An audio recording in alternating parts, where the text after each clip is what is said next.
ও যুবক, যাদের কাছে নামাজের গুরুত্ব নাই, অন্তরের কান লাগাও।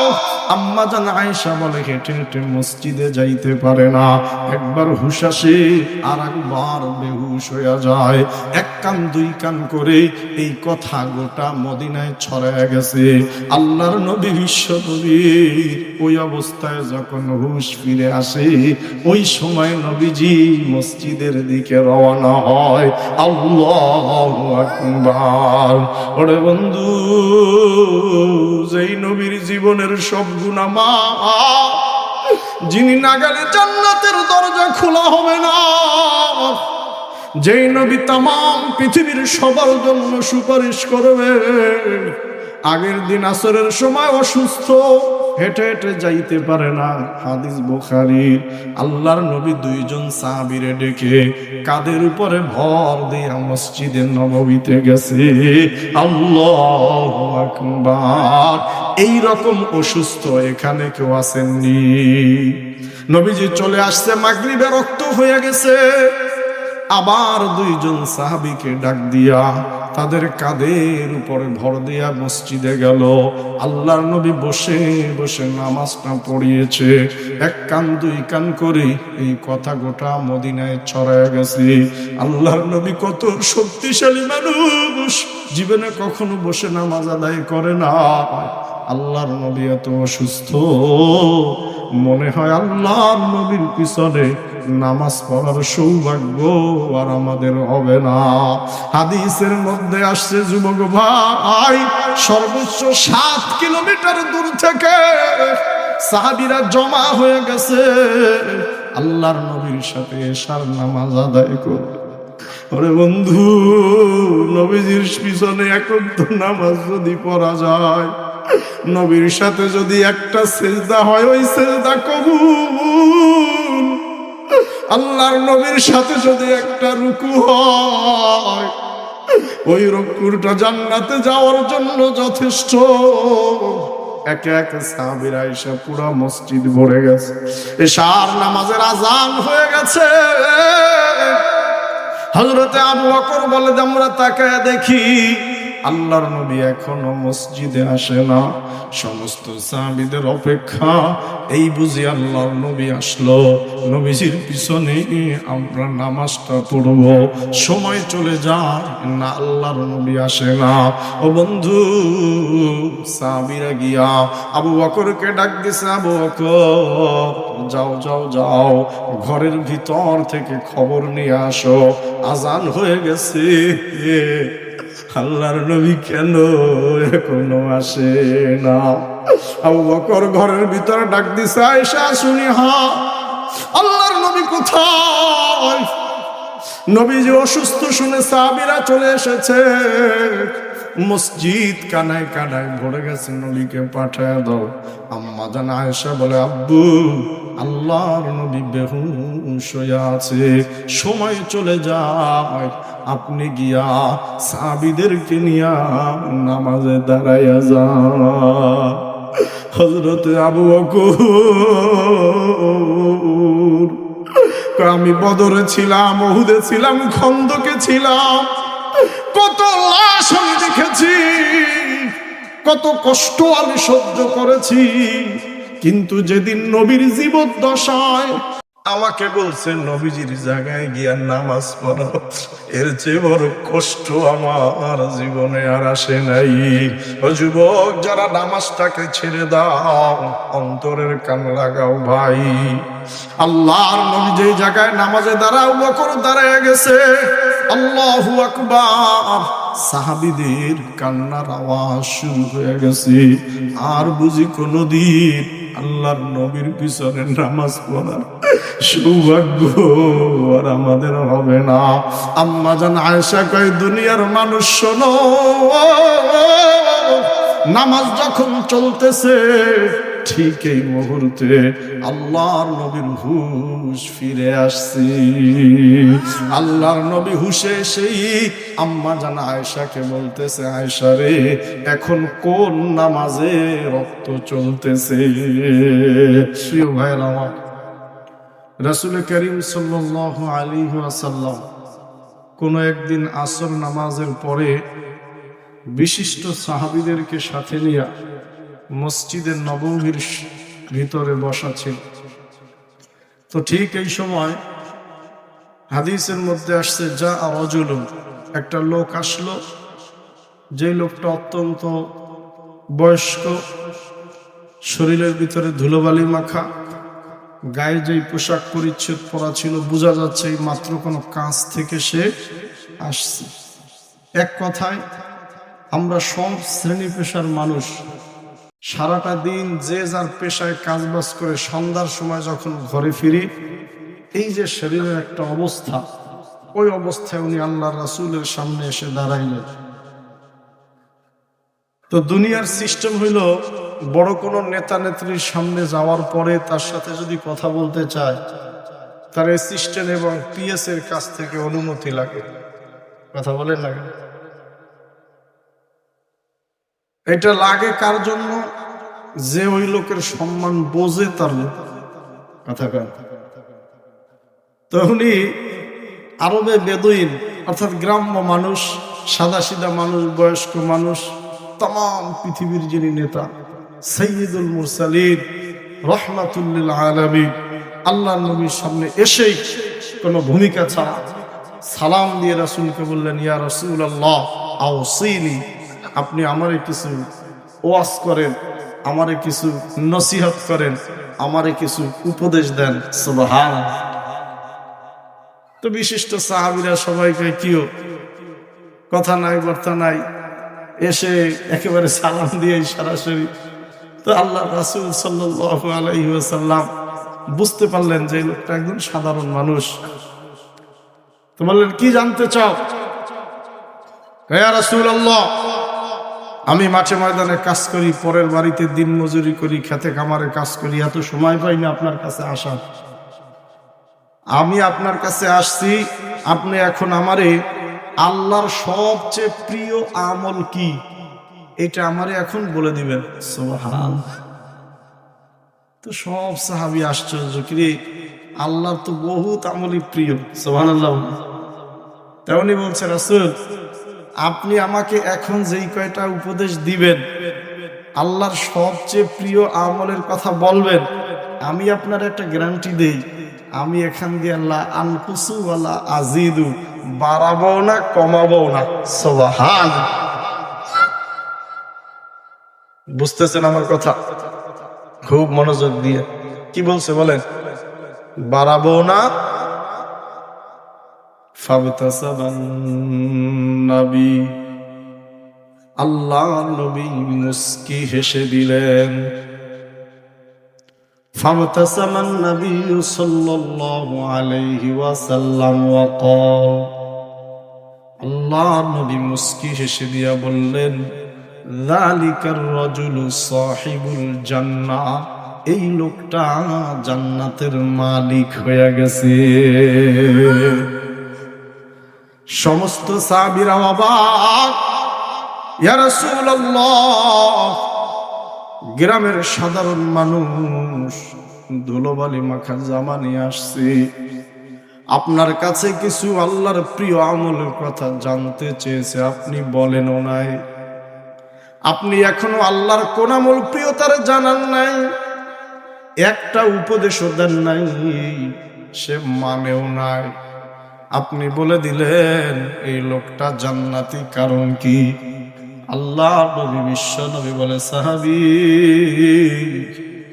এই লোকেকে কোনো আমল আমি বলি নাই, সে কোনো আমল এখনো করে নাই, কিন্তু একটা কথা বলছে, রাসূল আপনি যা বলবেন তাই আমি পালন করব, বাড়াবো না কমাবো না। আল্লাহু আকবার। ও সাহাবীরা শোনো, যদি দুনিয়ার কোন মানুষ কোরআন এবং রাসূলের হাদিসের মধ্যে যা আছে সে অনুযায়ী যদি আমল করে, না বাড়ায় আর না কমায়, তাহলে বোঝা যায় এই লোক এক নম্বরের মুমিন। সুবহানাল্লাহ। কারণ যেই লোক কোরআন সুন্নাহর মধ্যে নিজে বাড়াইয়া দেয়, ওই লোকটা হলো 1 নম্বরের বেদাতি। কথা কয় না? 1 নম্বরে কি? ওরে বন্ধু, অন্তরের কান লাগাম। এই গত মাসের সম্ভবত 10-12 তারিখ মাহফিলে গিয়েছি বরিশাল, জায়গার নাম শিকারপুর। আসরের পরে জানাজা। আমি জানাজার আগে 2-1টা কথা বলেছি, নামাজ পড়াইছে আর একজন। আসর নামাজের পরে জানাজা শেষ, মাইয়াতকে দাফন কাফন করতে করতে মাগরিবের নামাজ শেষ হইতে না হইতেই যেই বাড়িতে লোক মারা গেছে সবাই একত্র হয়েছে। আমি তাদের কাছে তাদের মত অনুযায়ী বল, হুজুর আমাকে ডাক দিয়া নিয়ে যাওয়ার পর কয়, হুজুর লোকটা মহিলা তো মারা গেল, দাফন করলাম 1 ঘন্টাও এখনো হয় নাই। সবাই এখানে বসছে, কারণ কি? কয় হুজুর আমরা সিদ্ধান্ত নিয়েছি এই মহিলার কবর যারা খোদাই করেছে, যারা তার কাফন দাফনের ব্যবস্থা করেছে, তাদেরকে আমরা কয়টা ডাল ভাত খাওয়াবো। কথা কয় কিবা? ঠিক আছে, তাহলে আপনারা কি বড় অনুষ্ঠান করবেন? কয় হুজুর না, যে মারা গেল তার সন্তান বিদেশে, এই মুহূর্তে বড় অনুষ্ঠান করা সম্ভব না। তাহলে কি করবেন? কয় যেই কয়জন কবর খুঁজছে ওই কয়জন রে, আর যারা দাফন কাফন করলো তাদেরকে খাওয়াবো। তা আমি মনে মনে ভাবলাম সব মিলে 10 জন হইতে পারে। ডাকলাম যে কবর খোঁজার নেতৃত্ব দিছে তারে। আমার ওয়াজটা এখন রেকর্ড হইতেছে, মিথ্যা না। ডাক দেওয়ার পর আমি বললাম, ভাই যিনি মারা গেছে তার ফ্যামিলি যারা দাফন কাফন আর কবর খুঁজছে তাদেরকে খাওয়াবে, ছোট্ট করে অনুষ্ঠান করতে চাচ্ছে, আপনারা কয়জন? ওই বাটপার আমার দিকে তাকায়, মুফতি সাহেব যারা কবর খুঁজছে তারা 200 লোক। কয়শো? আসতে কইলেন কে? বোঝেন নাই? ও টের পেয়ে গেছে, ও বুঝে ফেলছে যে এলাকার প্রধান বক্তা উপস্থিত, সেই মাত্র ফতুয়া দেবে এই খানা খাওয়া জায়েজ নাই। কথা বলেন না কেন? ওইটা আগে আশ করতে পেরে যখন বুঝতে পারছে ফ্যামিলি মাত্র 10 জনকে খাওয়াবে, ওই বাটপারে একদম আমারে সরাসরি আমাকে, মুফতি সাহেব আমরা কবর খুঁজি 100 লোক। নাউজুবিল্লাহ বলেন না কেন? উদ্দেশ্য হইল যে তোমরা কম খাওয়াইলে পারবা না, পুরো গ্রাম সব খাওয়ানো লাগবে। কথা বলেন ঠিক কিনা? আমি আপনার কাছে জানতে চাই, এই যে মহিলা মারা গেল, তার ছেলে মেয়ে নাতি নাতকুর পুত্র বধূর চেয়ে ওই বাড়িতে এর চেয়ে কষ্টে আর কেউ আসেনি। যার মা মারা গেল তার চেয়ে কষ্টে আর কেউ নাই। দাফন কাফনটা শেষ হয় নাই, 1 ওয়াক্ত নামাজ চলে গেল। এখন ওই এলাকার মাতবর ওই বাটপারে সে সরাসরি আমার কবর খুঁজছে 100 লোক। তার মানে 10 জন রে খাওয়াইলে হবে না, যদি খাওয়াইতে চাও খাওয়াইতে হবে কত? মহিলা আছে না নাই? বাচ্চারা আছে না নাই? তাহলে সব মিলে কত? ও বন্ধু, আমি আপনার কাছে জানতে চাই, এই যে মানুষ মারা যাইতে দেরি, দাফন কাফনও হয় না, এমনকি কখনো কখনো জানাজা নামাজে দাঁড়াইয়া মাইয়াতের অভিভাবক ঘোষণা দেয় আগামী 3 দিন পরে দুপুর বেলা আমার বাড়িতে আসবেন, কয়টা ডাল ভাত খাবেন, এই সমস্যা আছে না নাই? কথা বলেন না কেন? এটা কি ইসলামে আসেনি? কথা বলেন না কেন? ওরে বন্ধু, এই যে ইসলামে যেই জিনিস নাই, তুমি আমি ইসলামের মধ্যে এই যে নতুন জিনিস ঢুকাইয়া দিলাম, এটাই হলো 1 নম্বরের বেদাত। কথা বলেন ঠিক কিনা? এইরকম শত শত বেদাত আছে না নাই?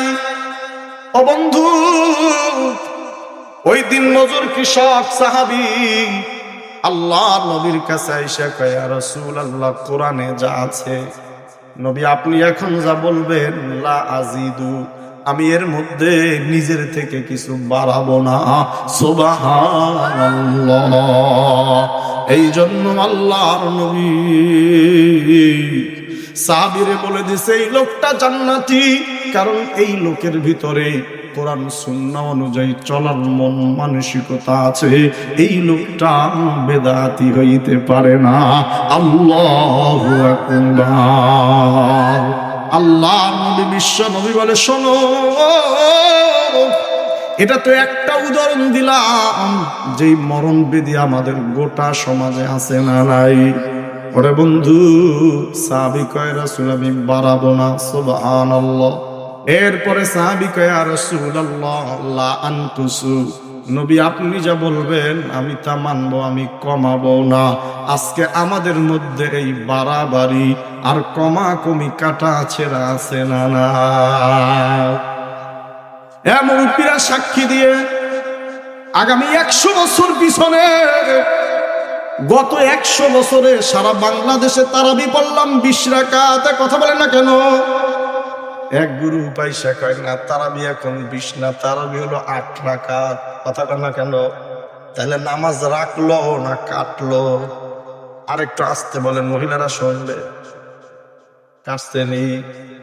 আল্লাহ নবীর হাদিস বুখারী, নবীজি বলেন উফুল লিহিয়াতা ওয়াকসুস শারি, এ যুবক দাড়িটারে লম্বা কর আর মোচটারে খাটো কইরা দে। এটা পাইলাম হাদিসের মধ্যে। এখন এক গুরু বাইসে কয় না দাড়িটা লম্বা করা লাগবে না, 40 হাত দূর থেকে দাড়ি দেখলি এটা দাড়ি হবে। তাহলে দাড়ি রাখলো না কাটলো? আসতে বলেন কেন? তাহলে এই কাটা ছেঁড়া আছে না না? ও বন্ধু, অন্তরের কান লাগান। আপনারা শিক্ষিত সমাজ, আমি হাদিসটা বুঝানোর জন্য আপনাকে বলছি।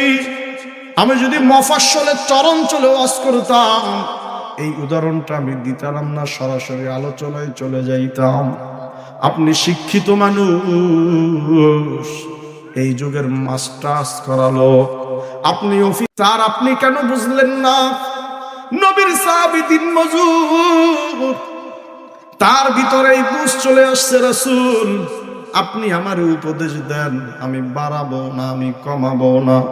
রাসূল বলে যেই লোক ইসলামের মধ্যে নতুন কিছু বাড়াইয়া দেয়, কুল্লু মুহদাসাতিন বিদআ ওয়া কুল্লু বিদআতিন দালালা ওয়া কুল্লু দালালাতিন ফিন্নার।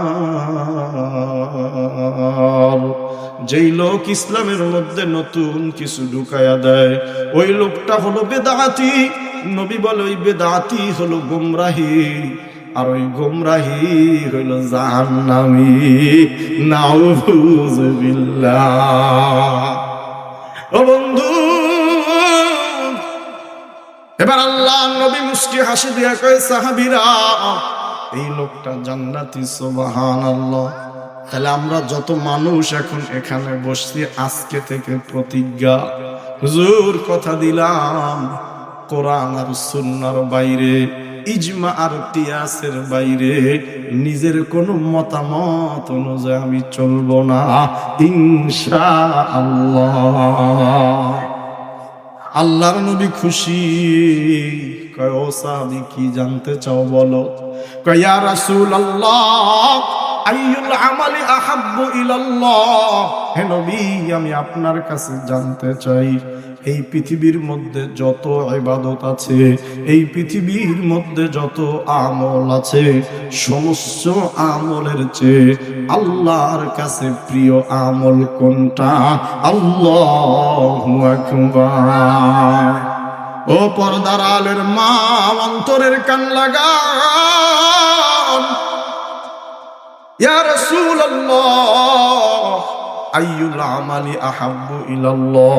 হে নবী, আমি জানতে চাই আল্লাহর কাছে সবচেয়ে প্রিয় আমলটা কি? আল্লাহর নবী বিশ্ব নবী কয় ও সাহাবী, আল্লাহর কাছে প্রিয় আমল হইল 3টা। এর ভিতরে 1 নম্বর হলো আসসালাতু আলা ওয়াক্তিহা, সময় মতো নামাজ আদায় করা। আল্লাহু আকবার। হ্যাঁ, বুঝে থাকলে বলেন, শুধু নামাজ পড়া না সময় মতো পড়া? বলেন বলেন, সবাই বলেন, শুধু নামাজ পড়া না সময় মতো পড়া? আল্লাহু আকবার। নবীজি যখন বললেন আসসালাতু আলা ওয়াক্তিহা, ও সাহাবী, সময় মতো নামাজ আদায় করা আল্লাহর কাছে সবচেয়ে প্রিয় আমল। কথাটা শোনার সঙ্গে সঙ্গে ওই সাহাবীর চেহারাটা কালো হয়ে গেছে। আল্লাহু আকবার। সাহাবীর মনটা খারাপ। ইয়া রাসূলুল্লাহ, আমি আপনার কাছে জানতে চাইলাম আল্লাহর কাছে সবচেয়ে প্রিয় আমল কি? আপনি যদি বলতেন শুধু নামাজ, আমি আমার সময় মতো নামাজটা পড়া নিতাম, কিন্তু আপনি বলছেন সময় মতো পড়া। ইয়া রাসূলুল্লাহ, আমি তো চাইলেও সময় মতো নামাজ পড়তে পারবো না। আমি দিনমজুর কৃষক মানুষ, পরের খেতে কাজ করি, বদলা দেই, জমিনে আমি ফসল ফলাই, বিশেষ করে যখন জোহর আর আসরের রক্ত হয়, ইয়া রাসূলুল্লাহ, তখন তো আমি মাঠে ময়দানে থাকি। আল্লাহু আকবার। আপনি আমার দিকে তাকায় দেখেন, এই যে আমি মাত্র বিল থেকে আসছি, আমার গায়ে ধুলোবালি মাখা, আমার যেই চাদর আর সেলাইবিহীন লুঙ্গি, এটা আমার ধুলোবালি মাখা। ইয়া রাসূলুল্লাহ, এমন একটা কথা বললেন, আমার মতো দিনমজুরের জন্য কষ্টকর, আমার মতো অটোওয়ালার জন্য কষ্টকর, আমার মতো গার্মেন্টসে চাকরি করার জন্য কষ্টকর, আমার মতো সিএনজি ওয়ালার জন্য কাজটা বড় কষ্টকর। মহিলারা কা হুজুর, ওই সাহাবী তো ঠিকই বলছে, জোহর আর আসরে রক্ত হয়। আপনি জানেন না, ওই সময় আমার সংসারের সবচেয়ে বেশি কাজ থাকে। কথা বলেন ঠিক কিনা? ওরে বন্ধু, পুরা মজলিস নীরব। দেখতে মনে হয়েছে সাদা সিধা গ্রামের কৃষক মানুষ, কিন্তু পেস মারছে বড় কঠিন। আল্লাহু আকবার। ইয়া রাসূলুল্লাহ, এই বাচ্চারা কথা বলো না, এই ছেলে কোনো কথা হবে না, চুপ। গভীর মনোযোগ। সাহাবী কয়, রাসূল, যদি বলতেন শুধু নামাজ, আমি আমার সময় মতো নামাজটা পড়া নিতাম। আপনি বলছেন ওয়াক্ত মতো নামাজ পড়া আল্লাহর কাছে সবচেয়ে প্রিয়, কিন্তু রাসূল, আমি তো দিনমজুর কৃষক মানুষ, বিশেষ করে দুপুর বেলা, বিশেষ করে আসরের সময় আমি চাইলেও তো মসজিদে আসতে পারবো না, চাইলেও তো নামাজের জন্য আমি আসতে পারবো না।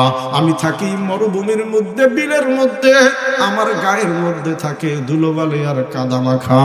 ইয়া রাসূলুল্লাহ, আজান শুনলে আমি যদি নামাজের জন্য আসি, আবার জামা কাপড় বদলাইয়া আমার আবার যাইতে হবে। নবী, আমার জন্য বড় কষ্ট। সাহাবীর এই প্রশ্ন শুনে আল্লাহর নবী চুপ হয়ে গেলেন। হাদিসের মধ্যে আসছে, এই কথোপকথন আসমান পর্যন্ত পৌঁছে গেছে। আল্লাহু আকবার। আল্লাহর পছন্দ হয় না। সুবহানাল্লাহ। জিবরাইল এসে হাজির। আমার বন্ধুরে গিয়ে জানায়া দাও, একমাত্র উম্মতে মুহাম্মাদির জন্য আমি দুইটা নেয়ামত দিয়ে দিলাম। একটা নেয়ামত আগেই দিছি, আর একটা নেয়ামত আমি আল্লাহর রাসূলকে দিয়ে দিলাম। শোনো, তুমি আমার হাবিবকে যে জানায়া দাও, ইয়া রাসূলুল্লাহ, দুনিয়ায় দুইটা নেয়ামত উম্মতে মুহাম্মাদিকে আল্লাহ দিছে, দুনিয়ার আর কাউকে দেয় নাই। এক নম্বরের নেয়ামত, এই পৃথিবীতে যত নবী রাসূল ছিল, কেউ ছিল গোত্রের নবী, কেউ ছিল বংশের নবী, কেউ ছিল এলাকার নবী। এই জন্য একই সাথে দুই ভাই নবী, একই সাথে মামা আর ভাইগনা নবী, একই সাথে জামাই আর শ্বশুর নবী। ও জিবরাইল, উম্মতে মুহাম্মাদিকে সুসংবাদ দাও, তাদের জন্য যেই নবী আমি দিছি ওই নবী কোনো গোত্র আর বংশের নবী না, এই তামাম পৃথিবীর জন্য তিনি নবী। আল্লাহু আকবার। 2 নম্বর সুসংবাদ দিয়ে দাও, এই পৃথিবীতে যত নবী রাসূল ছিল তাদের ইবাদতের নির্দিষ্ট জায়গা ছিল। এখনো পর্যন্ত পৃথিবীতে যত ধর্ম আছে সবার উপাসনালয়, পূজা আর ইবাদতের নির্দিষ্ট জায়গা আছে। খ্রিস্টানরা গির্জায় যায়, ইহুদিরা চার্চে যায়, হিন্দুরা মন্দিরে যায়, বৌদ্ধরা প্রাগতে যায়। হে রাসূল, আপনার উম্মতদেরকে জানায়া দেন, নামাজের যখন ওয়াক্ত হয়ে যাবে যদি পারে ওযু গোসল বানায়া পবিত্র হইয়া মসজিদে যাবে। আর যদি সুযোগ না আসে আপনি আপনার উম্মতদেরকে জানায়া দেন, আমি আল্লাহ পাক রব্বুল আলামিন আপনার ভালোবাসায় তামাম পৃথিবীতে যত জমিন আছে এই গোটা জমিন উম্মতে মুহাম্মাদির জন্য আমি মসজিদ বানায়া দিলাম। সদজুদাস রহমাতুল লিল আলামিন মসজিদে ও শুদ হামারো জবিন সাইয়্যিদুল কাউনাইনি খতমুল মুরসালিন আখিরামুত বুদে ফখরুল আউয়ালিন। কবি বলে উম্মত মুহাম্মাদি তুমি জানো না কি নিয়ামত তুমি লাভ করেছো। এমন নবী পাইলা যিনি তামাম পৃথিবীর নবী, আর ওই নবীর উসিলায় আল্লাহ পাক রব্বুল আলামিন তামাম পৃথিবীর জমিন উম্মতে মুহাম্মাদির জন্য আল্লাহ মসজিদ বানায়া দিছে। সুতরাং হে দিন মজুর কৃষক ভাই, তুমি মাঠে ময়দানে থাকো, জোহর আসর মাগরিবে রক্ত হইয়া গেছে, গায়ের মধ্যে কাদা মাখা ধুলোবালি মিশ্রিত, সুযোগ পাইলে মসজিদে যাও, না পাইলে কোনো সমস্যা নাই, ওই কাদা মাখা জমিন তোমার জন্য মসজিদ। আল্লাহু আকবার। ও অটোওয়ালা, সিএনজি ওয়ালা ভাই, অটোটা চালাও, সিএনজি চালাও, আজান হয়ে গেছে, গাড়িটা রেখে মসজিদে গেলে গাড়ি চুরি হয়ে যাওয়ার আশঙ্কা, মসজিদে যাওয়ার প্রয়োজন নাই। তোমার ওই অটোর পিছনে একটা সিট আছে, ওই সিটটাই তোমার জন্য মসজিদ। তুমি অফিসে চাকরি করো, গার্মেন্টসে চাকরি করো, ব্যাংকার, তুমি স্কুলের শিক্ষক, পারলে মসজিদে নাও, নাহলে ওই যে তোমার অফিসের পাশে একটু খালি জায়গা আছে, ওটাই হলো তোমার জন্য মসজিদ। আল্লাহু আকবার, আল্লাহু আকবার। হযরতে সাহাবায়ে কেরাম আজমাইন চোখের পানি ছেড়ে দিল। তুমি কোত্থেকে আসছো ভাই? তোমার এই প্রশ্নে আল্লাহ খুশি হয়ে গেছে। আল্লাহু আকবার। তামাম পৃথিবীর এই জন্য যেই জায়গা মনে চায় সেই জায়গায় মানুষ যদি সিজদা দেয় কবুল করে নিবে আল্লাহ। কাগজুর আমি বরিশাল যাই, ঢাকা যাই, লঞ্চে থাকি, নৌকায় থাকি, বাসে আমি চট্টগ্রাম যাই, রাত্র পূর্ব পশ্চিম কোথায় আমি জানি না, আল্লাহ কয় কোনো সমস্যা নাই। ফিকহের ভাষায় তুই একটু তাহারুই করবি, চিন্তা ভাবনা করবি, আশেপাশে দুই একজন জিজ্ঞেস করবি, যদি পূর্ব পশ্চিম দিক নির্ধারণ করতে না পারো, আল্লাহ বলে কোনো সমস্যা নাই, যে দিকে মনে চায় ওই দিকে ফিরে আমি আল্লাহকে সেজদা দিবি, ওই দিকেই আমি আল্লাহ। ফাআইনামা তুওয়াল্লু ফাসাম্মা ওয়াজহুল্লাহ। আল্লাহ বলে যেদিকেই তুই মুখ ফিরাবি ওদিকেই আমি আল্লাহ। हर रंग में तू हर बू में तू हर जा में तू हर दाम, हर रंग में तू हर बू में तू हर जा में तू हर दाम, दिखता हूँ जिधर चाहता हो आपकी रहमो करो। अरे बंधु আল্লাহ আর নবী খুশি, সাহাবীরা খুশি। ওই সাহাবী কয় রাসূল আমি আজকে থেকে পেয়ে গেলাম আমার জীবন যাবে, কাজ যাবে, সময় যাবে, যেই জায়গায় নামাজে রক্ত হয়ে যাবে আমি জায়গাটা পবিত্র করে ওই জায়গায় সিজদা দিয়া দিব। আল্লাহু আকবার। যুবকেরা কয় হুজুর এত বড় দামি, এত গুরুত্ব কেন? যেই আসে সেই নামাজের কথা বলে। হায়ের গুরুত্ব হলো নবীজির হাদিস। আম্মা জান আয়েশা বলে দুনিয়ার মানুষ যদি জানতো এই নামাজের গুরুত্ব আল্লাহর কাছে কত বেশি, আল্লাহর রাসূলের কাছে কত বেশি, তাহলে এই দুনিয়ার মানুষগুলো तमाम পৃথিবীর সমস্ত কিছু ছেড়ে দিত একমাত্র নামাজের জন্য। আল্লাহু আকবার। হুজুর প্রমাণ কি? প্রমাণ আল্লাহর নবীর জীবনী। ও যুবক হলো, আল্লাহর নবী ইন্তেকাল করেছে সোমবার, এর আগের বুধবার নবী অসুস্থ হয়ে গেছে। আম্মা জান আয়েশা বলে প্রচন্ড জ্বর, একবার নবী বেহুশ হয়ে যায় আবার হুশে ফিরে আসে। মৃত্যুর আগের দিন আল্লাহর নবী এত অসুস্থ একা একা হেঁটে মসজিদে যাইতে পারে না। ও যুবক যাদের কাছে নামাজের গুরুত্ব নাই অন্তরের কান লাগাও। আম্মা জান আয়েশা বলে হেঁটে হেঁটে মসজিদে যাইতে পারে না, একবার হুশ আসে আর একবার বেহুশ হয়ে যায়। এক কান দুই কান করে এই কথা গোটা মদিনায় ছড়ায় গেছে। আল্লাহর নবী বিশ্ব নবী ওই অবস্থায় যখন হুশ ফিরে আসে ওই সময় নবীজি মসজিদের দিকে রওনা হয়। আল্লাহু আকবার।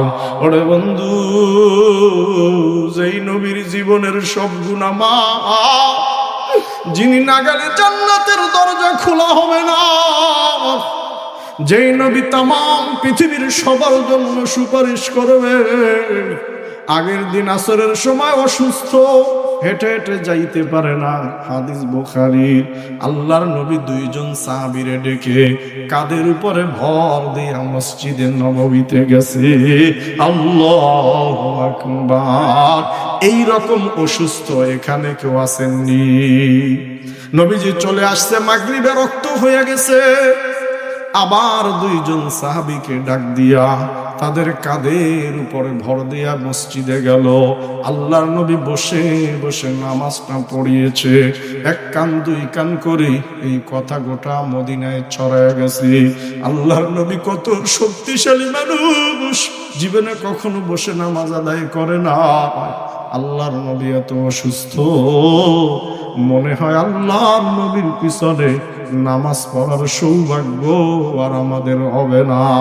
হাদিসের মধ্যে আসছে যুবক ভাই, সর্বোচ্চ 7 কিলোমিটার দূর থেকে সাহাবীরা জমা হয়ে গেছে আল্লাহর নবীর সাথে এশার নামাজ আদায় করবে।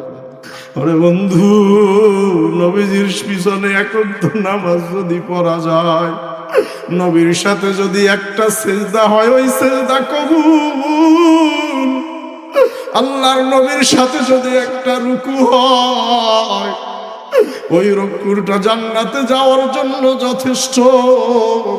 একে একে সাহাবীরা এসে পুরো মসজিদ ভরে গেছে। এশার নামাজের আজান হয়ে গেছে। হযরতে আবু বকর বলে আমরা তাকায় দেখি আল্লাহর নবী এখনো মসজিদে আসে না। সমস্ত সাহাবীদের অপেক্ষা, এই বুঝি আল্লাহর নবী আসলো, নবীজির পিছনে আমরা নামাজটা পড়ব। সময় চলে যায় না, আল্লাহর নবী আসে না। ও বন্ধু, সাহাবীরা গিয়া আবু বকরকে ডাক দিছে, আবু বকর যাও যাও যাও, ঘরের ভিতর থেকে খবর নিয়ে আসো, আজান হয়ে গেছে। আল্লাহর নবী কেন এখনো আসে না? আবু বকর ঘরের ভিতরে ডাক দিছে, আয়েশা শুনি, হা আল্লাহর নবী কোথায়? নবী যে অসুস্থ শুনে সাহাবীরা চলে এসেছে, মসজিদ কানায় কানায় ভরে গেছে, নবীকে পাঠায় দাও। আম্মা জান আয়েশা বলে, আব্বু আল্লাহর নবী বেহুশ হয়ে আছে, সময় চলে যায়, আপনি গিয়া সাহাবীদেরকে নিয়া নামাজে দাঁড়াইয়া যান। হযরতে আবু বকর, আমি বদরে ছিলাম, উহুদে ছিলাম, খন্দকে ছিলাম, কত লাশ আমি দেখেছি, কত কষ্ট আমি সহ্য করেছি, কিন্তু যেদিন নবীর জীবদ্দশায় আমাকে বলছে নবীজির জায়গায় গিয়া নামাজ পড়ো, এর চেয়ে বড় কষ্ট আমার জীবনে আর আসে নাই। ও যুবক, যারা নামাজটাকে ছেড়ে দাও, অন্তরের কান লাগাও ভাই। আল্লাহর নবী যে জায়গায় নামাজে দাঁড়াও, বকর দাঁড়ায় গেছে, আল্লাহু আকবার, সাহাবীদের কান্নার আওয়াজ শুরু হয়ে গেছে। আর বুঝি কোনদিন আল্লাহর নবীর পিছনে নামাজ পড়ার সৌভাগ্য আর আমাদের হবে না। আম্মা জান আয়েশা কয়, দুনিয়ার মানুষ শোনো, নামাজ যখন চলতেছে ঠিক এই মুহূর্তে আল্লাহর নবীর হুশ ফিরে আসছে। আল্লাহর নবী হুশে সেই আম্মা জান আয়েশাকে বলতেছে, আয়েশা রে, এখন কোন নামাজে রক্ত চলতেছে? আম্মা জান আয়েশা চোখের পানি ছেড়ে দিয়া কয়, ইয়া রাসূলুল্লাহ, এশার নামাজে রক্ত অনেক আগে শুরু হয়ে গেছে, আপনার না পাইয়া আমার বাবার ইমামতিতে সাহাবীরা নামাজে দাঁড়ায় গেছি। আল্লাহর নবী, বিশ্ব নবী, দয়ার নবী, রহমাতুল লিল আলামিন, আয়েশা নামাজ কি চলতেছে? কয় হ্যাঁ। কয় মসজিদের পাশের জানালাটা খুলে দাও, পর্দাটা সরাইয়া দাও, আমার মাথাটা একটু উঁচু করে ধরো, আমি আমার উম্মতের নামাজের দৃশ্য দেখি। যারা মদিনা শরীফ গেছেন তারা জানেন, রিয়াজুল জান্নাহ যেটা মূল মসজিদ, ওই মসজিদের সাথেই নবীর রওজা, ওই রওজাই ছিল আল্লাহর নবীর রূম।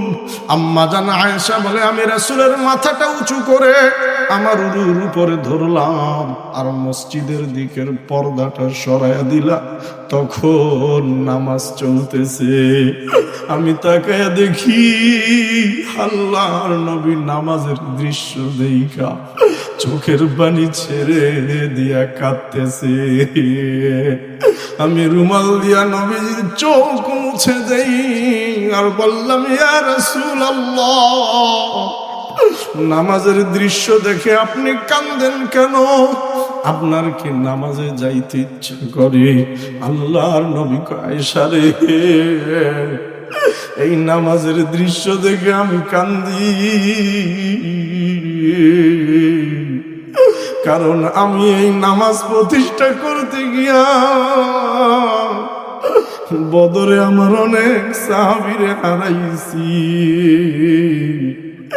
আয়েশা, তুমি জানো না, এই নামাজ প্রতিষ্ঠা করতে গিয়া উহুদের ময়দানে আমার ৭২ জন সাহাবী শহীদ হয়ে গেছে। আয়েশা, তুমি জানো না, এই নামাজ প্রতিষ্ঠা করতে গিয়া আমার সবচেয়ে আদরের ছোট চাচা সাইয়্যিদুশ শুহাদা হযরতে হামজা, কাফের মুশরিক বেঈমান তার টুকরো টুকরো করে ফেলছে। আয়েশা তুমি জানো না, কাফেরের আমার চাচা জানের এই বুক ছিঁড়ে কলিজাটা পর্যন্ত বের করে এরকম মানুষের সামনে ঝুলাইছি। ও আয়েশা, আজকে আমি নবী নাই, আমার উম্মত কি সুন্দর নামাজ পড়ে, এই দৃশ্য দেখে আমার মন বইরা গেছে। ও আয়েশা, জীবনে তোমার সাথে আমার কথার নাও হইতে পারে, আয়েশা রে তুমি আমার উম্মতদেরকে জানাইয়া দিও, হাদিসটা বুখারীর, কানা আখিরু কালামি রাসূলিল্লাহ আসসালা আসসালা। ও আয়েশা, আমার উম্মতদেরকে জানাইয়া দিও তাদের নবীর জীবনের শেষ কথা ছিল নামাজের কথা।